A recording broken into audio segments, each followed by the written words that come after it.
वंदे मातरम। रात के 12 बज चुके हैं, 6 तारीख हो चुके हैं। मिनिस्ट्री ऑफ होम अफेयर्स ने, गृह मंत्रालय ने 7 मई 2025 को सभी स्टेट्स को, यूनियन टेरिटरीज को निर्देश है कि सिविल डिफेंस जो मॉक ड्रिल्स होती हैं, सुरक्षा का अभ्यास जो होता है, उसको आयोजित करें। ये लेटर के माध्यम से कर चुका है, लेकिन इसके बैकग्राउंड को अगर आप समझना पड़ेगा।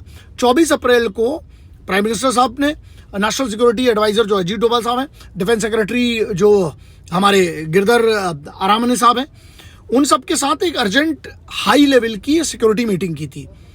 उसके बाद जो है 25 अप्रैल को अगर हम बात करें तो 25 अप्रैल को उसके दूसरे दिन जो होम मिनिस्टर साहब हैं, डिफेंस मिनिस्टर साहब हैं, और ज्वाइंट कमांड लेवल की एक मीटिंग को अटेंड किया, जिसको आईबी के चीफ, रॉ के चीफ, ये सब इसमें आए हुए थे। उसके बाद उसका जो निर्णय अगर आपको समझना पड़ेगा क्यों हो रहा था, क्योंकि जो पहलगाम में हुआ उसका उत्तर तो देना पड़ेगा ना, आज नहीं तो कल इनको तो देना ही और ढंग से दिया जाएगा। लेकिन हमें आंतरिक सुरक्षा की बात करने, मैंने कल जो वीडियो किया था उसको संज्ञान के तौर पर, मैं इसका धन्यवाद करना चाहता हूं, उसको संज्ञान के तौर पर लिया गया है। उसको पिटिशन जो आर्टिकल 51 अल्फा में, जैसा मैंने मेंशन किया था, हो सकती है आप भी अगर उसको करते हैं तो उसको आर्टिकल 51 अल्फा में वो कमांड किया जा सकता है, उसको लिया जा सकता है।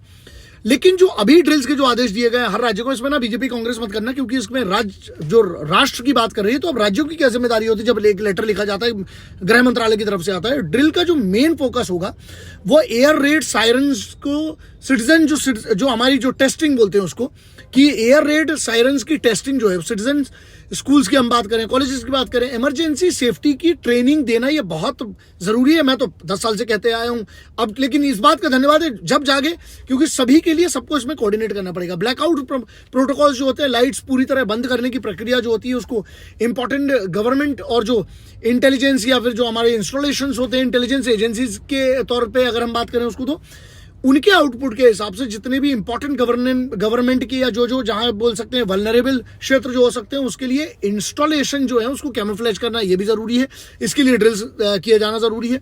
उसके बाद क्या है, उसकी पूरी प्रैक्टिस हो। उसके बाद अपडेटेड जो हम बोलते हैं इवैक्यूएशन प्लान्स जो होते हैं, कि किस प्रकार से कोई कैसे निकलेगा। ये आज की बात नहीं कर रहा हूं, 3 मई 2025 से इसकी रिहर्सल जो है शुरू हो चुकी है। जितने भी भीड़ भाड़ वाले एरियाज हैं उसमें इमरजेंसी में कैसे सेफ्टी बाहर निकाला जाए, ये सिखाया जाना जरूरी था, है और आगे भी रहेगा। इसके बाद ये नहीं है कि आज मतलब 1 महीने जो इतने दिन के बाद की बात नहीं है, 15 दिन बाद की बात नहीं है। यहां पर है पंजाब के फिरोजपुर कैंट में 29 अप्रैल को 29 अप्रैल के दिन जो है वो पहला सक्सेसफुल ब्लैकआउट रिहर्सल जो थी वो ऑलरेडी हो चुकी है। पूरे शहर में लाइट्स को काटकर ब्लैकआउट करके, जिसको बोलते हैं ना सिमुलेशन कराया गया, मतलब उसकी आदत डालने की या उस पूरी प्रक्रिया को समझने के लिए। बॉर्डर सिक्योरिटी फोर्स जो है, बीएसएफ जो हमारी इंडो पाक बॉर्डर पे जो पेट्रोलिंग वहां पर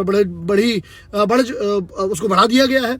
उसके बाद पंजाब जम्मू सेक्टर जितने भी है उसको हाई अलर्ट पे थे। इसके हर राज्य जैसे जितने भी बॉर्डर, जैसे 3,323 किलोमीटर की जो बॉर्डर हमारी जुड़ती है इंडिया और पाकिस्तान की, उसकी जितनी भी चीजें हर राज्य वैसे अलर्ट पे है। पंजाब पुलिस को 30 अप्रैल जो है 2025 को 150 से ज्यादा जो नए चेक पॉइंट्स सेट किए गए हैं, उसको खासकर जो सेंसिटिव विलेजेस हैं, हाईवेज हैं, उस पर किया गया है, ड्रिल्स किया गई है। यूथ के लिए जो ना सबसे इंपॉर्टेंट जो बात है वो ये है कि आपको क्या करना चाहिए। देखिए, सिविल डिफेंस ट्रेनिंग प्रोग्राम की जो सीरियसली लो भाई, क्योंकि एसडीएम लेवल पे होता है, लोकल फायर स्टेशन और यहाँ पर अवेलेबल होते हैं और होते हैं। सीरियसली तो लेना पड़ेगा। क्यों? क्योंकि क्या है ना, इकट्ठा होना पड़ेगा। और यहां पर पार्टियों से बड़ा ना राष्ट्र था, है और रहेगा। जब भी कोई मॉक ड्रिल होती है, चाहे वो स्कूल्स में हो, मार्केट एरिया में हो, एक्टिव जगह जहां पर बहुत सारे लोग एक्टिव होते हैं, जैसे मॉल्स की हम बात करें या बड़े शहरों की बात करें, छोटे शहरों में जो बाजार होते हैं, सिनेमा थिएटर होते हैं, सिंगल थिएटर्स होते हैं, उनकी बात करें, तो आपको ना कोशिश करना चाहिए, समझना चाहिए, पढ़ भी लीजिए थोड़ा सा। क्योंकि क्या हुआ है, जो 26/11 में होता है वो गलती ना हो, या जो पुराने किसी भी हमले में हुआ है, क्योंकि इवैक्यूएशन प्लान ही नहीं पता होता है लोगों को, यही नहीं पता होता उस समय रिएक्ट क्या करना है। मैं इतने साल से यही कहता हूं। मैं अपने स्तर पे एक नया पूरा का पूरा ट्रेनिंग सिस्टम शुरू कर दिया मैंने, जो हम लोग पहले करते थे, लेकिन सिविलियंस के लिए एक पूरा का पूरा मिट्टी सिस्टम का एक मैं कर रहा हूं कुछ, जो अगर मुझे लगेगा तो आपको भी उसकी पूरी प्रोवाइड करूंगा जानकारी, कि आप कैसे उसमें कैसे कर सकते हो। उसकी एक सीरीज बनाने वाला हूं। किसी भी तरह की जो सस्पिशियस एक्टिविटीज आपको लिखती है, जैसे हम बोलते हैं अनक्लेम्ड ऑब्जेक्ट्स होते हैं, जैसे जो चीज आपको लगती है किसी की नहीं है, उसको आप रिपोर्ट करिए पुलिस को, या 112 नंबर जो होता है उस पर इन्फॉर्म करना चाहिए।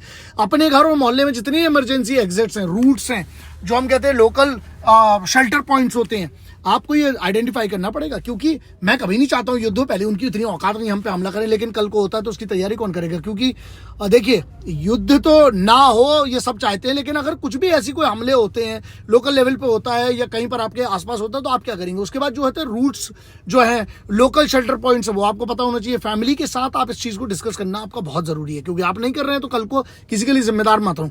उसके बाद इस किसी को जिम्मेदार ना ठहराएं। रूमर्स जो होती है, पैनिक सिचुएशन जो होती है, उससे बचिए। फेक वीडियोस हैं, इससे ना बहुत जरूरी है बचना सबके लिए।